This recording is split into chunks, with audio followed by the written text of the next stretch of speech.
Hi, welcome to the Ed Brown Show. You know, the award-winning Ed Brown Show. And I have a guest here that, hey, I had a little problems with, syllables. So, Iraka Rondo. There you go. Now, Rondo. Now, this young lady here, she's from Howard University. She has a business. She wrote a book, and this book is called Answers. I mean, what are you going to do when you have an author here that has a book called Answers? You get ready, you give her some questions. That's what I'm going to do. Okay, Iraka. Yes. Hey. Hey. Welcome to the Ed Brown Show. Thank you for having me. I mean, you're very helpful. The guys in the control room give me a hard time on that pronunciation. Anyone who tries to give you a hard time got their work cut out for them. Right? That's it. Perfect. That's it. Well, tell me this. With that name, what do they call you at home? I'm known as Iraka wherever I go. Is that right? Yeah. Your friends call you that too? Yes. If they want to stay my friends, they do. What about your enemies? Oh yeah, they definitely call me by my right name. Yeah, make sure. Absolutely. Tell us about your career here. You got answers for everything. Like I said, I have a few questions. I asked the question about the name. I'm looking forward to the questions. Okay, and I just want to find out how you got. You've written 2 or 3 books, and you've actually mentor some young people around here, and all of that good stuff. How do you find time for that? Well, I'm self-employed. I am CEO of Oct8 Enterprises. And in 1986, I started my first empowerment company. It is still called Ascension Productions, for the empowerment of African Americans. And in the process of studying ancient African philosophy and other philosophies, Buddhist philosophies, Taoist philosophies, Islamic philosophies, I kept finding that there was one truth, that there were certain things about being a human being that were consistent, no matter what century, no matter what place in the world. The people who were gifted with answers were saying the same things over and over again. And so I asked myself, if we've been given the answers repeatedly over thousands of years, why aren't we getting better at doing this human thing?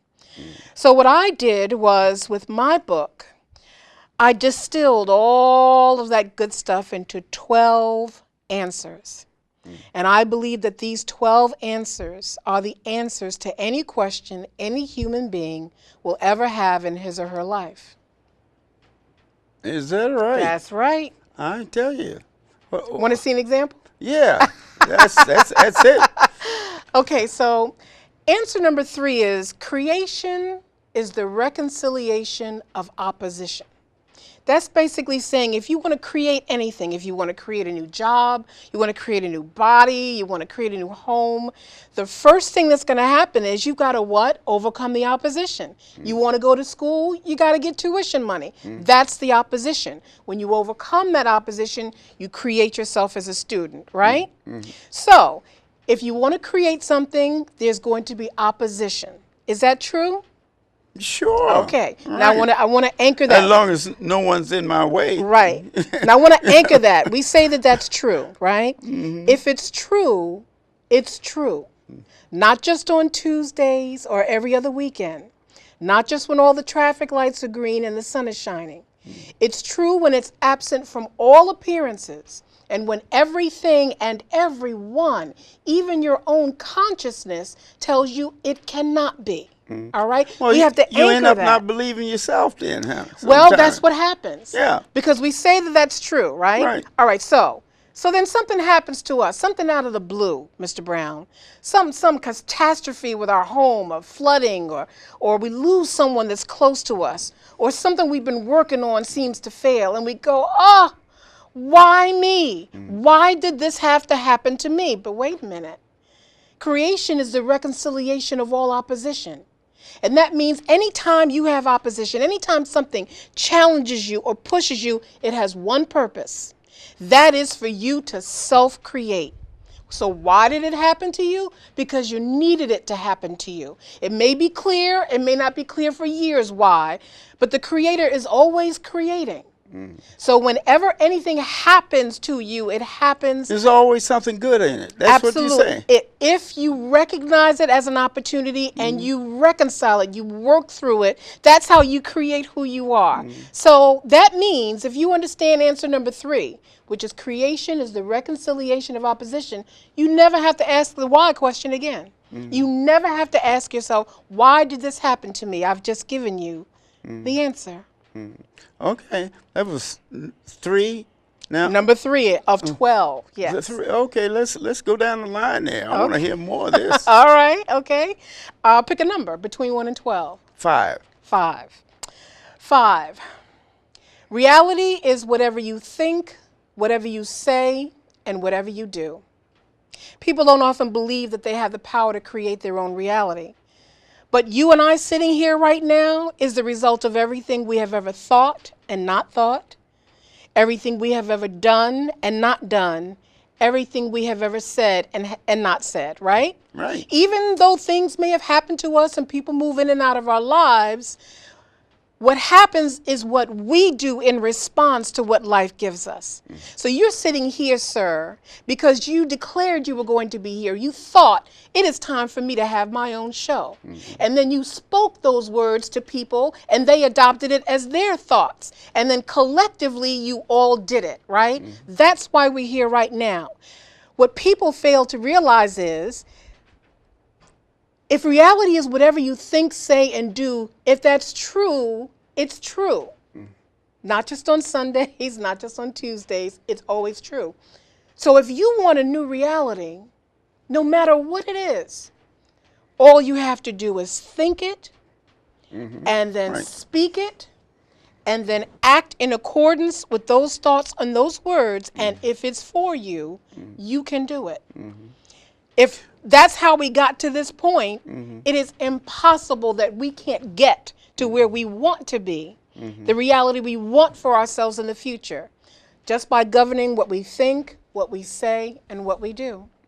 And then, too, always find out that a lot of successful people that I've talked with, they always say that failure is one step towards success. That's right. Because you learn something from failure. If you're in business, anything like that, you say, well, hey, you know what I did? I did the wrong thing there. And then you move on and you don't make that same That's mistake. right. That's right. That's another way of applying that. Creation is the reconciliation of opposition. You didn't fail. You self-created. You thought about something, you gave it your all, and it didn't manifest in the way you wanted it to. That's not failure. Yeah, because you learned something That's from it. exactly right. You learn not to do that again. That's right. Because when I do that, then this happens. That's right. It's always about creation. You're always creating yourself.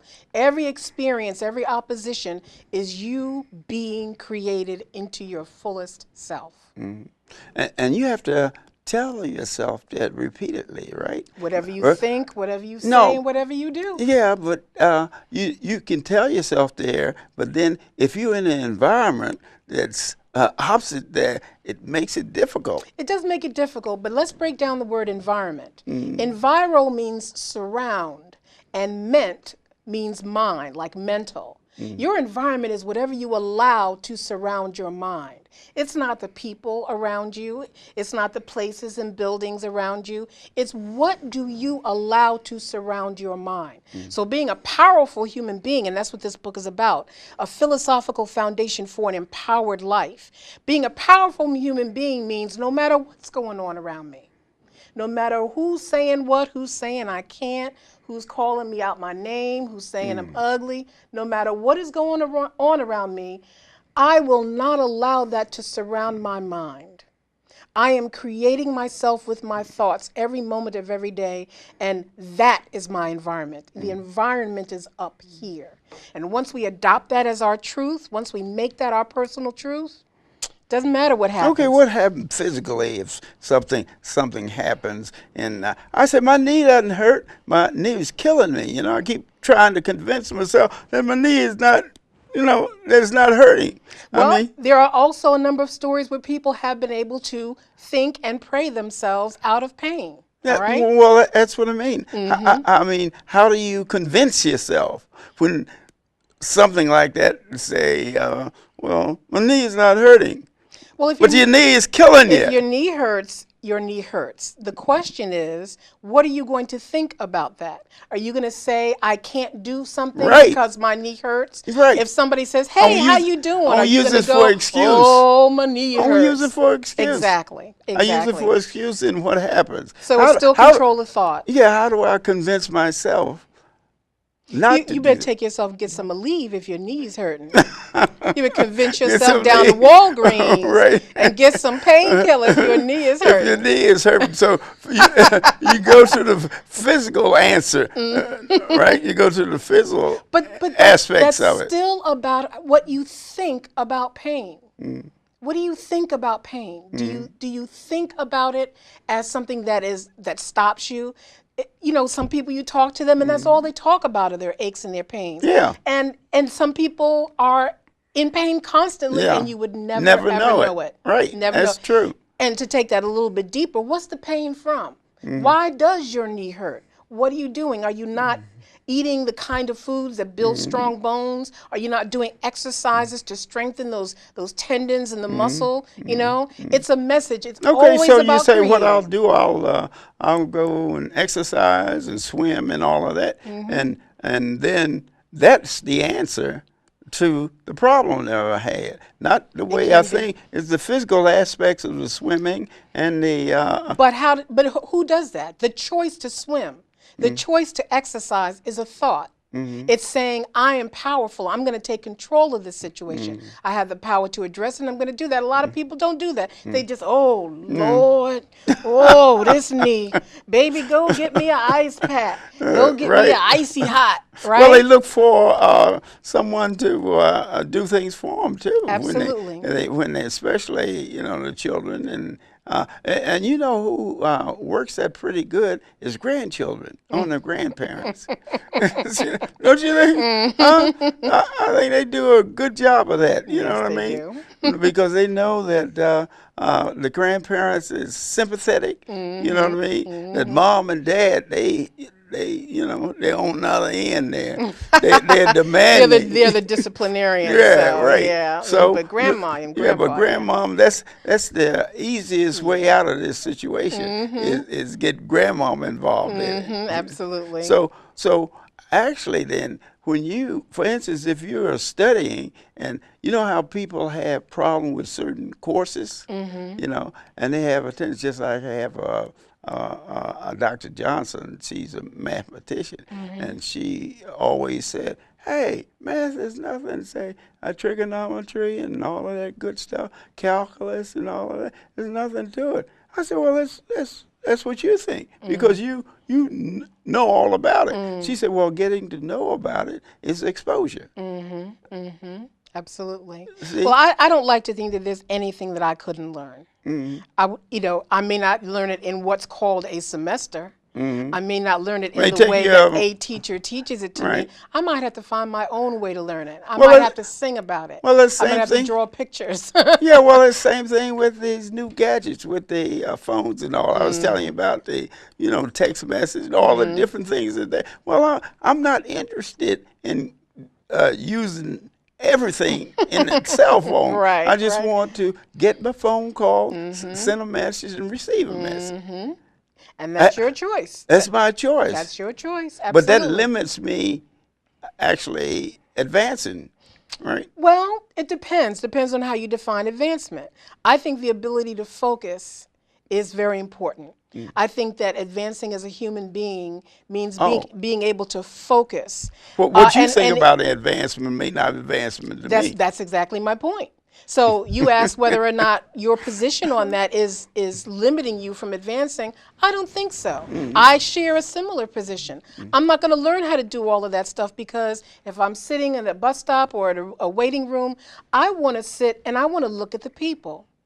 I want to strike up a conversation with someone, get to know someone new, maybe learn something new. I consider that advancement. Not sitting there working with a device, getting information that I probably won't use, and not adding to my life as a human being. So advancement is personal, and that leads me to answer number 3. All right. Excuse me, answer number 4. Answer number 4 is truth is your personal interpretation of the facts. How you Analyzation. That sounds how you scientific personally to me. interpret the facts. Now, you just gave us your truth about advancement. Yeah. And I share that truth. Now, you and I and 3 people in Colombia are the only people who feel that way. Right. Okay. Nevertheless, that's our personal truth about whether or not we need to be so engaged with our cell phones. I stand in that truth. It's not popular. Some people don't like to hear it, but I stand in that truth. You stand in that truth. Don't let people tell you it's limiting.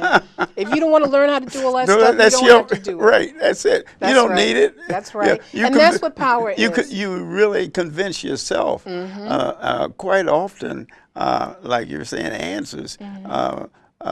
People have problems, and the answer that comes up with it may not satisfy you, but it'll satisfy me. That's right. Your personal truth. Yeah. Because you've got to live it. Right. You've got That's to what I walk mean. this life. Yeah, Absolutely. I'm the guy that's going to get slapped upside the head if I do the wrong thing. That's right. Not you. That's right. So you have to follow your heart. You have to follow your system, your values, your personal interpretation of the facts. Even if nobody else shares that truth, even if other people are frightened or intimidated by the strength that you exhibit when you walk your own walk, that's their reaction. That's their problem. Truth is your personal interpretation of the facts. And one of the things I'm concerned about, Mr. Brown, is that so many people are getting information that's been processed by other people and believing it to be true. Yes. So that's one of the reasons why that answer appears in this book, to help people understand, get the facts, not somebody else's truth. Well, it's the Get same the thing with facts. Islam now. You know, people have different interpretation. That's a form of religion, and it's a form within a religion of a religion. You know, it's not, and they have different determinations on what something means, because physically one thing may be a building, and or another thing would be procedure in doing Right, things. right. For one Muslim, jihad is destroying anyone else who opposes their beliefs. For another Muslim, jihad is destroying those right. things within you that oppose you and your highest good. There are 186 versions of the Bible. Right. You know, so all of those are personal truths. And we have to understand that in order to be fully powerful as individuals, each of us has to get as much factual information about what does the Bible say, whichever Bible you believe. Well, what does the Quran interpretation. say? Exactly. Interpretation. But I want to make it stronger than that, because interpretation is kind of like a discussion. I'm talking about sitting quietly with the facts and saying, what is my truth about this? What is my relationship with God? What does that look like? And having the ability to stand in that truth, even in the face of opposition. Yes. Well, in most cases, you're going to have opposition if you don't fall in line. I found that out the hard And way. since creation is the reconciliation of opposition, when you stand against that opposition, you create yourself. That's the whole process of becoming who we are. That's the whole thing in a nutshell. All the answers are right here. Yeah, 10. 12, actually. Okay. 10 and 2 bonus ones. Tell me about 10. Answer number 10. The past is the gift of history. A lot of people don't think about their past as a gift. They tend to look at it and see what was wrong and what they did wrong and what failed and who hurt them and what that looked like. The past is the gift of telling you who you are in this moment. That's not a mystery. People, who am I? You're the person that made these choices and these decisions.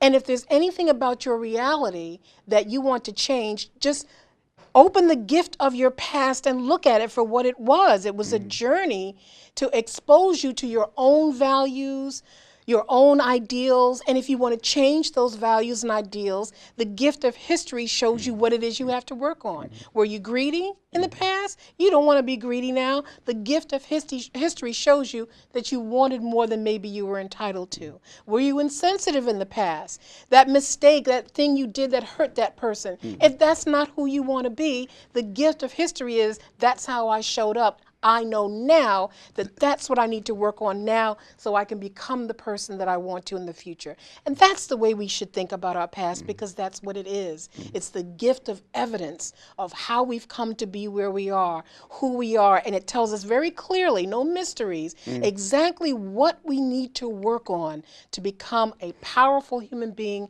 and the kind of soul that we want to be. Well, how do you fight peer pressure? You know, most people, even adults, but youngsters generally, you know, they fall prey to peer pressure. Well, maybe it's to the point of dress. It could be just anything if they are influenced by peers.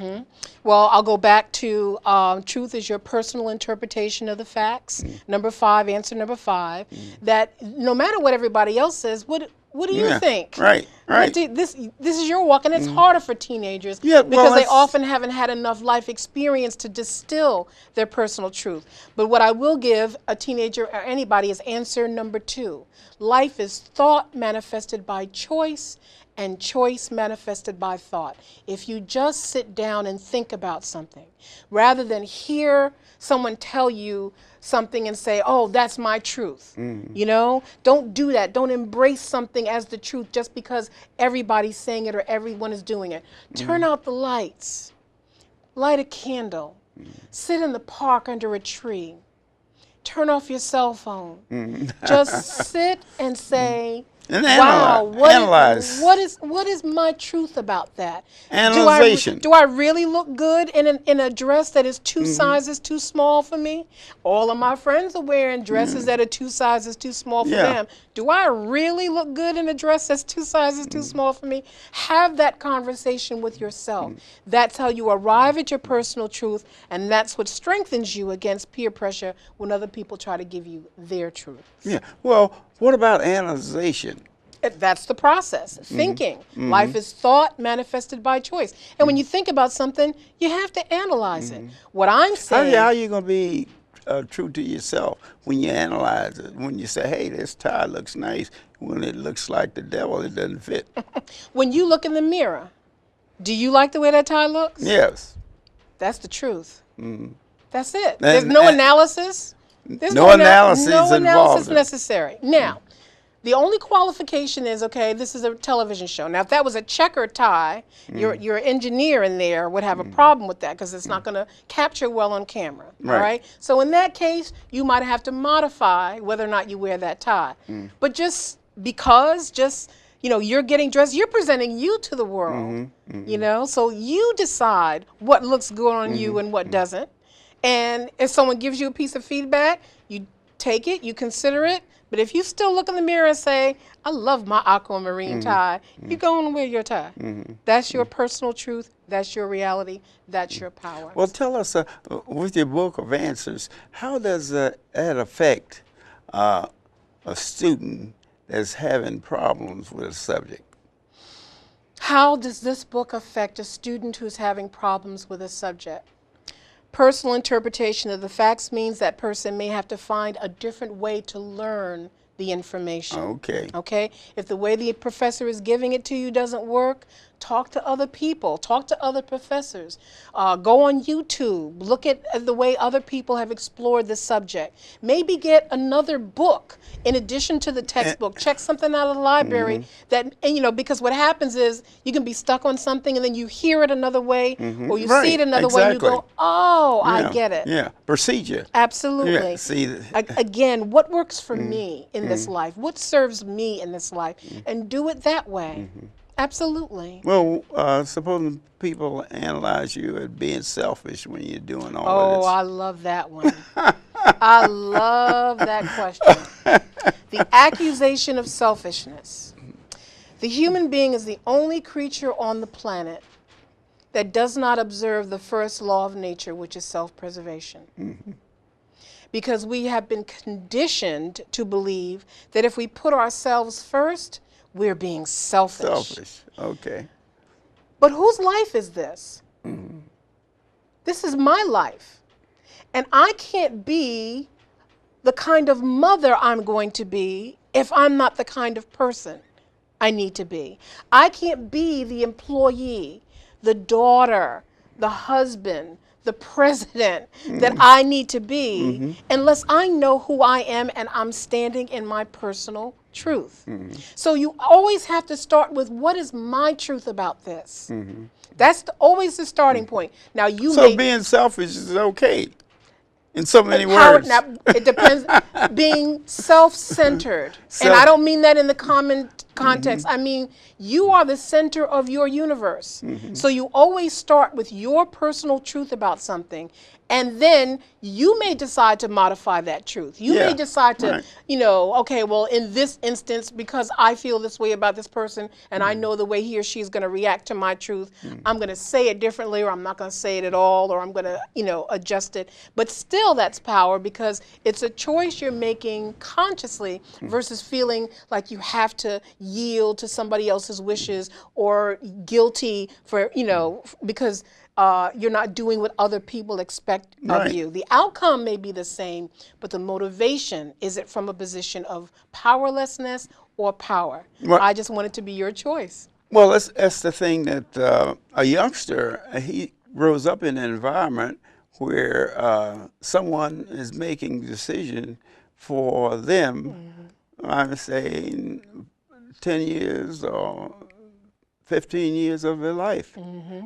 Decide what they eat, where they go to, you know, what they wear, and all of those things. Then it comes upon them. What you're saying, the answer is that although I've been doing this 10 years or 15 years, I think doing another way is beneficial to me. And once you're out your mom and daddy's house, you can do it any way you want to, Well, see, that's the key, is that some of them are in that position where they can't get out of the house, but they have to obey the rules of the house. How do you handle that? Well, there are steps one can take to gain their own independence. If you make the choice to not do well in school, or to not broaden your horizons in your field of experience, to not invest in your own time, your time in building a skill set, if you choose to do that, then you lose power over your own life. And that means you have to stay at home. And if you have to stay at home, you have to abide by home's rules. Now, if that's a problem, then you can make what? Different choices. You can choose to expand your skill set. You can choose to shadow what were we talking about earlier? A move. Well, you got to pay the rent in order to move, right? Right. So you know, financially, you can't afford to move, but you like to. Well, you got to work. You got to build a skill set. You have to get a job. You have to save money, and then you have to work. You have to make a choice. Thought manifested by choice, and choice manifested by thought. Absolutely. As for me, the choice comes to you, and then you have to analyze how it's best for you to react to those choices. So and really, can you afford the choice? You may want to move or get your own car and all of that, but you don't have the funds for it. And that's a result of choices. Just make different choices. The book itself it's for everybody. Absolutely. You know what I mean? It's no one that really can't use answers. Hey, everybody has answers. Everyone has but questions. My answer to you is to vote. Let me tell you, you have to vote. I'm wrapping this up, but hey, voting time is coming, and it's no excuse. The answer to your freedom, the answer to the things you want to do is voting, no matter who you vote for. This has been Ed Brown. See you next time.